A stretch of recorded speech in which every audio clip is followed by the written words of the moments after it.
Hey, everybody. Welcome to another episode of WP the Podcast. I'm David Blackman. And I'm Tim Streifler. Today in episode 746. Wow. How to plan out blog posts for your website. Now, when we came up with this topic, content is super, super important. It is the way that you're going to get people to your website. It's the way for you to, it can be a way for you to draw new clients, pull in the pool. And there's ways that, you want to focus on how you want to plan your content stuff out. We're going to give you, where you may want to focus, but we'll also give you some practical tips of things that you'll want to do when you're planning out these blog posts and to put them into your editorial calendar and stuff. So I'll get us started off today. One thing that you want to do when you're thinking about how to plan out blog posts is you want to try to think about being helpful. It's not about, I need to promote my services. I need to promote my products. I need to let everybody know that, hey, come buy my stuff. That is not the way to attract visitors to your website. That's going to, people that are interested in your products and they're at a buying place, they're coming right to you to buy. They may do a little bit of research, but they're coming directly to you and stuff. If you want to build a relationship with your customer and nurture that relationship so that maybe they'll continue to buy from you, you really need to be serving up helpful content. So think about, topics and ideas around, ways that you can be helpful to your avatar, to your desired potential customer. So, for example, Tim and I have WordPress product companies. We sell a lot of plugins, we sell a lot of child themes for WordPress, and we're not constantly promoting selling our plugins and child themes. However, what we may be doing is we may teach people how to, build a basic WordPress website really quick, and that takes time. Well, there may be a value for some of our products. My model is, put the information out there, be as helpful as we can, let them come to our website, and then they'll see, oh, they sell plugins and themes. And then they end up a lot of times buying and stuff. You could be a little bit more direct than that. Mine's kind of a passive approach and stuff, but just when you're thinking about how to plan out your content, think about what type of content is going to be helpful to the end user, if that makes sense. Does that make sense, Tim? Absolutely. Yeah. And one thing that you can also do is, I guess you can decide what order you want to go in, but you should pick topics that people are actually searching for, right? You can make assumptions and guess, but you want to validate based off of keyword research, or you can skip right to keyword research and then formulate topic ideas from the research, but see what people are actually searching for in your niche and what types of things they're typing in. And that can inform the type of content that you produce. Again, when you are in the weeds with your business every day and you know your audience, you know your customers really well, you're going to have a general idea of what are the things that people are struggling with better than anyone because it's your business, your niche, right? However, you still might have some false assumptions in certain areas that you can, figure out through keyword research, or at the very least, keyword research will tell you what method they're typing it, right? Or what words they're using. So you might think that they're typing, the way they're typing it in might be the same thing as what you're thinking, but they're typing it in slightly differently because they're not as well versed in the niche and everything as you are. The proper terminology, but it's when you're doing the topic ideas, you don't want just to have the correct terminology. You want the terminology that people are typing in. So. Right. Yeah. And the good news about those types of tools and stuff is they're going to show you if you just kind of get close, like Ahrefs, for example, which is a tool Tim and I use, to do keyword research and analyze website data and stuff. A lot of times it'll show you what exactly they're searching for.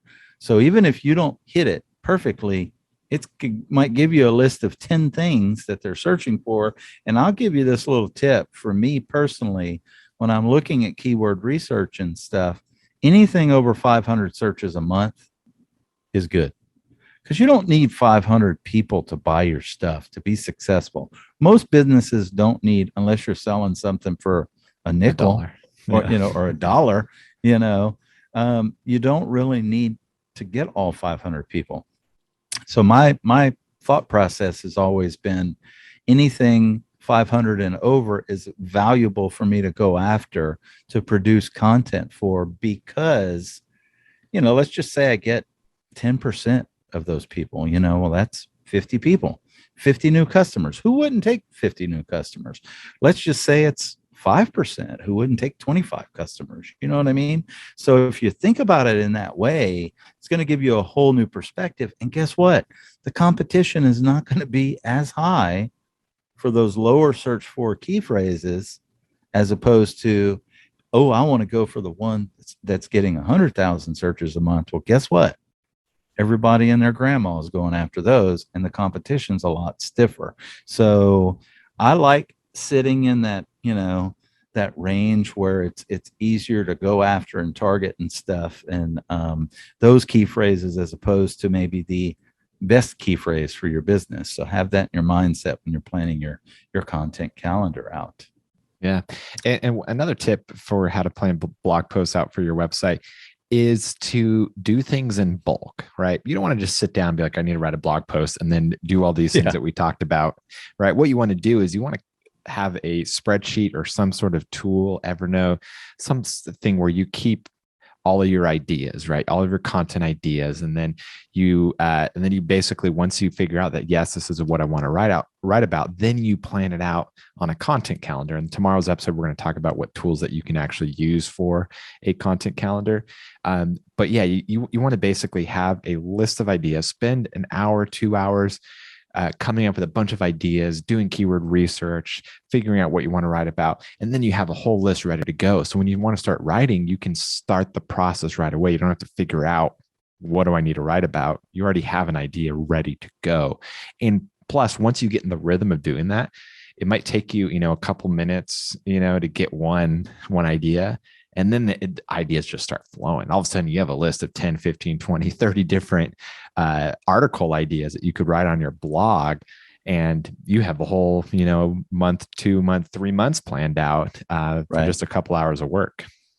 And one thing I'll let you know is it's not as overwhelming. Don't think you need to put content out every day. What's important is put out the answer to how much content should I put out? How much, how big should I make this content calendar and stuff? The answer is simple. It's, what can you do? How much can you put out? If you can put out one good blog post a week, then I can promise you it's going to be massive for your business. If you can put out more than that a week, it's like pouring gasoline on a fire. So if you put out one blog post a month, which is fantastic. If you can put one blog post out a month, that's better than nothing. It will benefit your company, but it'll make what happens is Google starts to see you as an authority in your niche based on the content that you're producing. So if you're consistently producing really good content for end users in your niche, search engines will start to see you as an authority in that niche. So if you're putting out one blog post a month, it may take you 2 years to become an authority in that niche. Whereas if you put out a blog post once a week, it may only take you 18 months to become an authority in that niche.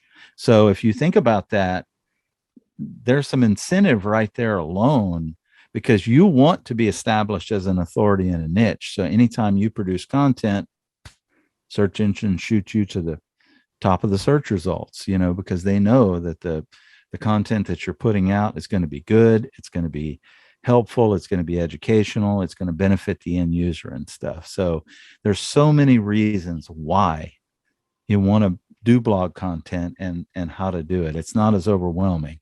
Do it at whatever it is that you can, handle is the bottom line. Tim, did we miss anything?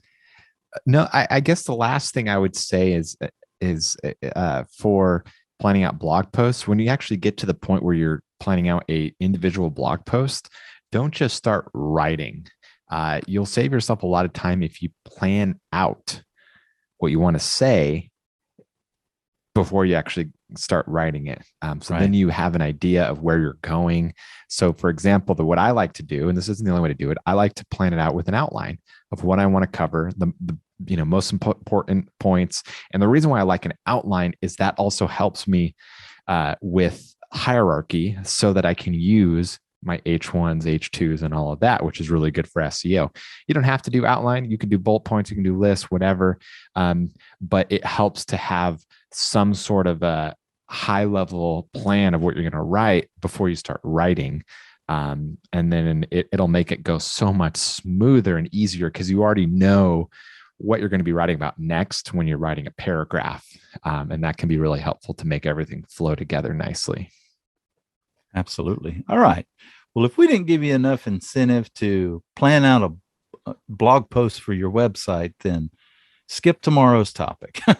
Yeah. Actually, come tune into tomorrow's topic because we're going to talk about specific tools that we use when planning out our blog content calendar. Tim, till tomorrow, we'll see you then.